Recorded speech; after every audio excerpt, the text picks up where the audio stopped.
Lost in the Everglades by William Ericson and Lanny Scholes-ERICKSEN, illustrated by Elena Hendricks. This story is about our rescue dog named Barlow, who was found in the Everglades, and the story is mostly true. In a small town on the edge of the Everglades swamp, 3 puppies are born to a proud mother and father. The parents name one of these puppies Barlow. Barlow grows very fast. He is a curious puppy who explores every corner of his house. He sniffs things he should not sniff, eats things that are not meant to be eaten, and climbs everything he is not supposed to climb. One day, Barlow notices that the front door is wide open. He can see the world beyond his house. What is out there, he wonders, and then darts through the opening. Outside, Barlow feels the soft grass under his feet and the wind ruffling his fur for the first time. He hears children laughing. Best of all, a magnificent scent tickles his nose. Where is that smell coming from?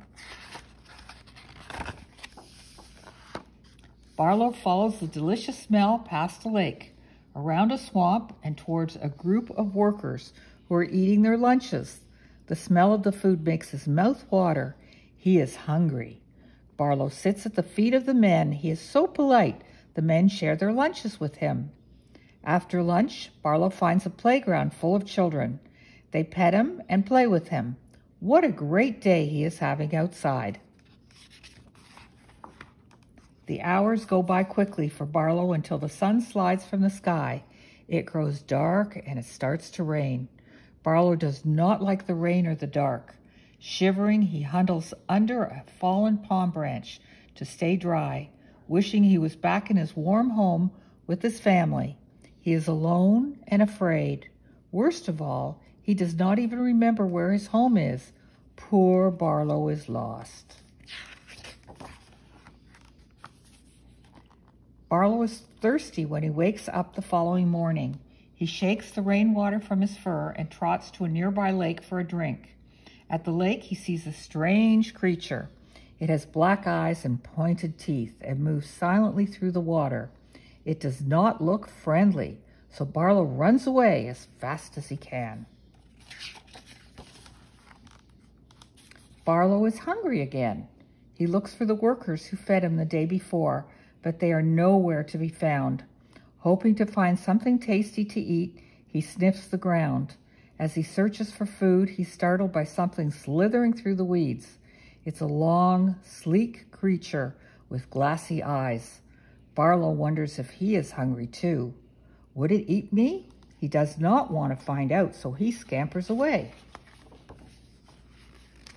Barlow runs to an alley behind a restaurant, where he stops to catch his breath. Even though he's panting hard, he smells food. He follows his nose and finds something to eat in an overturned garbage can. It does not taste like his food at home, but it makes his tummy happy. When nighttime comes, Barlow makes a bed in a discarded box behind the restaurant. As he closes his eyes, he thinks about his day, the squirrels he chased and the scary creatures he saw. He hears strange noises in the darkness and tries to be brave, but he is frightened. He misses his family. It is not fun to be alone. The next morning, Barlow goes back to the lake for a drink. When he is no longer thirsty, Barlow wanders down the path next to the lake. He chases a few squirrels, sniffs the grass, and takes a nap in a clump of bushes. His growling stomach wakens him. Returning to the path, he follows it to a school. Children are playing outside on the playground. What luck, he thinks. Barlow shows off all his tricks, hoping the delighted children will feed him. As Barlow plays with the children, he sees a truck come to a stop next to the playground. 2 men get out and walk toward him. One man offers Barlow a bone. When Barlow takes the bone, the second man grabs him and puts him into a cage. Barlow whimpers because he does not understand why he is in a cage. The men take Barlow to a big building.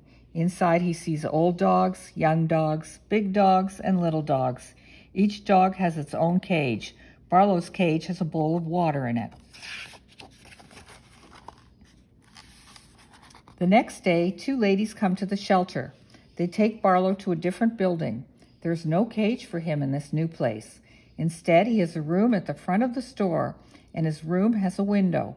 When people walk by, Barlow presses his nose to the glass, wags his tail, and stands on his hind legs trying to look as cute as possible. One day, a woman from Canada who lives in Florida during the winter stops in front of Barlow's room and looks through the window. She tells her friend that Barlow is adorable. Barlow thinks the lady looks especially friendly. He is happy when she takes him to the play area, but what he wants most is a home and a family like the one he left behind. Maybe this nice lady will take me to her house, he thinks. Barlow cannot tell the lady what he wants, so he does the next best thing. He plops himself down on the lady's foot, leans into her leg, and looks up at her with pleading eyes. He hopes the lady can feel how much he wants to be her dog. Barlow finds out that the nice lady, Lanny, wants him as much as he wants her.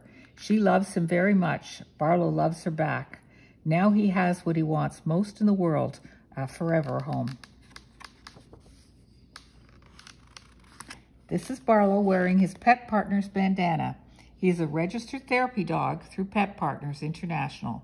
Barlow loves to visit people in hospitals and nursing homes and show off his tricks. Wait.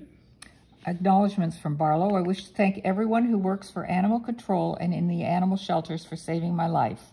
I would not have survived very long in the Everglades on my own. The many volunteers who work miracles at the Naples Humane Society also have my undying gratitude. Without them, I would not have met my new loving family. I guess even dogs have angels. I hope my story encourages others to rescue lost or forgotten pets.